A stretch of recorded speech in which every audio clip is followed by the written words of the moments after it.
کہ کچھ لوگوں کی جو دانتوں کی ہڈی ہوتی ہے وہ نیچرلی پلاہٹ کی طرف مائل ہوتی ہے. یعنی کچھ لوگوں کے دانت بہت چمکتے سفید ہوتے ہیں لیکن کچھ لوگوں کے پیلے بھی ہوتے ہیں.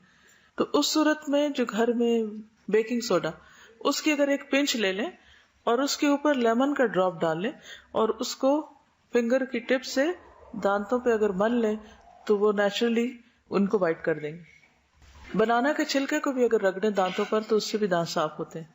دانتوں اور داڑھوں کو صاف کرنا. ابن عمر فرماتے ہیں کہ ترک الخلال یوہن الاسنان، دانتوں کے خلال کو چھوڑنے سے دانت کمزور ہو جاتے ہیں. خلال کیا ہوتا ہے؟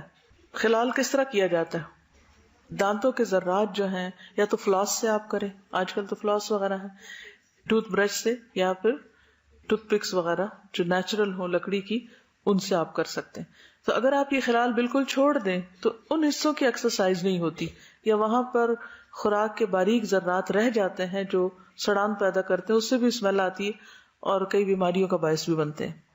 نیز فرمایا جو زائد کھانے کے ذرات داڑھوں میں باقی رہ جاتے ہیں وہ داڑھوں کو کمزور کر دیتے ہیں. یعنی دانتوں کی بیماریوں کی ایک بڑی وجہ خوراک کا دانتوں کے اندر پھنسے رہنا ہے. ایک اور چیز یاد رکھیے وہ یہ کہ صرف دانتوں کے اندر کچھ اٹک جانے سے یا کھانے سے ہی دانت خراب نہیں ہوتے. دانتوں کا تعلق بھی معدے سے ہوتا ہے، آپ کے اسٹمک سے ہوتا ہے، اور جو آپ کی فوڈ ہوتی ہے وہ اوور آل ان کے اوپر اثر انداز ہو رہی ہوتی ہے. میری بیٹی جب بہت چھوٹی تھی تو نرس گھر پہ دیکھنے آتی تھی، اس وقت میں اسٹوڈنٹ بھی تھی، یو کے میں تھی. تو اس نے مجھے کہا کہ آپ دودھ میں شکر نہیں ڈالیں گے اس کے. تو میں نے کہا کیوں؟ کہنے لگے اس کے دانت خراب ہو جائیں گے. میں نے کہا دانت تو آئے نہیں ابھی. تو کہہ رہی کہ دانتوں کی ہڈی بن رہی ہے، اگر اس وقت اس کا شوگر کا انٹیک زیادہ ہوگا تو اس کے دانت کمزور ہوں گے. تو ہم لوگ بہت چھوٹی ایج میں بچوں کو پیپسی پلانے لگتے ہیں. بعض مائیں تو بوٹل میں بھر کے پیپسی پکڑا دیتی ہیں بچوں کو پینے کے لیے. یا پھر سویٹس، یعنی کہ بچوں کو انٹرٹین کرنے کا واحد طریقہ جو ہمیں آتا ہے وہ کیا ہے؟ کینڈی. کیونکہ وہ خوش ہوتے ہیں اور ہم ان کو خوش کر کے دل جیتنا چاہتے ہیں ان کا اور انہی کے ساتھ ظلم کر رہے ہوتے ہیں.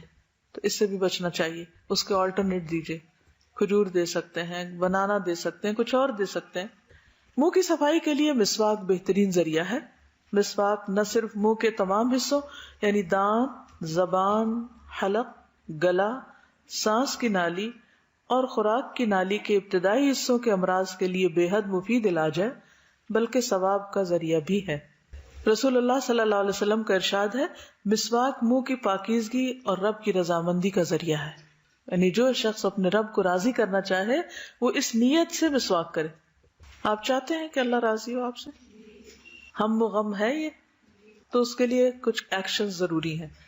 انہی ایکشنز میں ایک یہ ہے مسواک. اکثر لوگوں کو مسواک کرنا بڑا ہی مشکل کام لگتا ہے کیونکہ بچپن سے کیا نہیں نا، طریقہ ہی نہیں سیکھا. میں سمجھتی ہوں کہ جب بچوں کے دانت آ رہے ہوں، بہت چھوٹے بچے، تو وہ کیا کرتے ہیں؟ ہر چیز چیو کرتے ہیں. اگر آپ ان کو نرم مسواک پکڑا دیں، کیونکہ میری ایک بیٹی نے ایکسپیرینس کیا ہے، بہت چھوٹے بچوں کو نرم مسواک پکڑائیں، ان کو اتنی عادت ہے مسواک کرنے کی اور اتنی خوشی سے وہ اس کو چیو کر رہے تھے کیونکہ اس کے اندر سے جو کیمیکل نکلتا بھی ہے، جو اس کا لیکوڈ ہوتا ہے وہ ہارمفل نہیں ہوتا. ورنہ تو بچے پین منہ میں لے رہے ہیں اور کوئی گندی چیزیں منہ میں ڈال لیتے ہیں. لیکن یہاں پر عام طور پر سخت مسواک ملتے ہیں، ان کو نرم کر کے بھی بچوں کو دیا جا سکتا ہے. شروع میں ان کو نہیں استعمال کرنا آتا لیکن پھر کچھ عرصے کے بعد وہ شروع ہو جاتے ہیں، خصوصاً اگر بڑے سامنے کر رہے ہیں. رسول اللہ صلی اللہ علیہ وسلم نے فرمایا، طیبوا افواہکم بالسواک فانہا طرق القرآن. اپنے منہ کو مسواک کے ساتھ صاف کرو کیونکہ یہ قرآن کا راستہ ہے. اللہ کا کلام پڑھتے ہو تم اپنے منہ سے. اب دیکھیے جتنے بھی مخارج ہیں سارے کہاں ہیں؟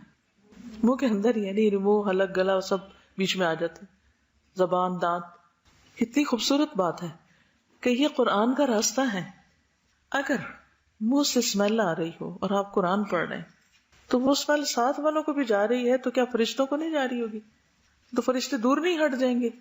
تو کتنا ضروری ہے کہ مسواک کیا جائے. اور خصوصاً اگر روزہ رکھا ہوا ہو یا کوئی ایسی بیماری ہو جس کی وجہ سے آپ کو تکلیف ہو بیڈ بریتھ کی، تو اس صورت میں بہت ضروری ہے کہ آپ کثرت سے مسواک کرنے والے ہوں، ورنہ بعض اوقات دوسروں کے لیے اذیت کا باعث بنتا ہے. پھر وہی حدیث یاد رکھیں، مسلم وہ ہے جس کے ہاتھ اور زبان سے دوسروں کو تکلیف نہ پہنچے.